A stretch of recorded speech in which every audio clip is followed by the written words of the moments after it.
Medtem ko se moj obisk v vaši lepi deželi približuje koncu, se vam pridružujem v zahvali Bogu za mnoge milosti, ki smo jih prejeli v teh dneh.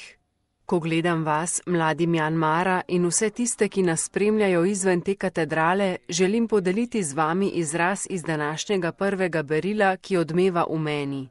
Vzet je iz preroka Izaija, sveti Pavel pa ga je zapisal v svojem pismu mladi krščanski skupnosti v Rimu. Prisluhnimo ponovno tem besedam. Kako lepe so noge tistih, ki prinašajo veselo oznanilo o dobrih rečeh.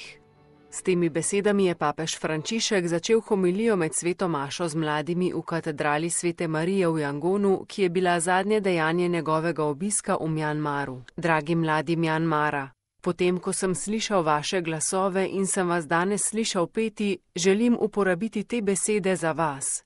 Lepi so vaši koraki, ter lepo in spodbudno vas je videti, ker nam prinašate veselo oznanilo o dobrih rečeh. Veselo oznanilo vaše mladosti, vaše vere in vašega navdušenja. Gotovo, vi ste veselo oznanilo, ker ste konkretna znamenja vere Cerkve v Jezusa Kristusa, ki nam prinaša veselje in upanje, ki nikoli ne bosta minila. Alcuni si chiedono come sia possibile parlare di lieti annunci quando tanti attorno a noi soffrono. Nekateri se sprašujejo, kako je mogoče govoriti o veselih oznanilih, ko mnogi okrog nas trpijo. Kje so vesela oznanila, ko toliko krivic, revščina in beda mečejo senco na nas ter na naš svet?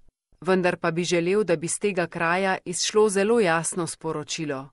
Želel bi, da bi ljudje vedeli, da se vi, mladi Mjanmara, ne bojite verjeti veselemu oznanilu Božjega usmiljenja, ker ima le to ime in obraz, Jezus Kristus.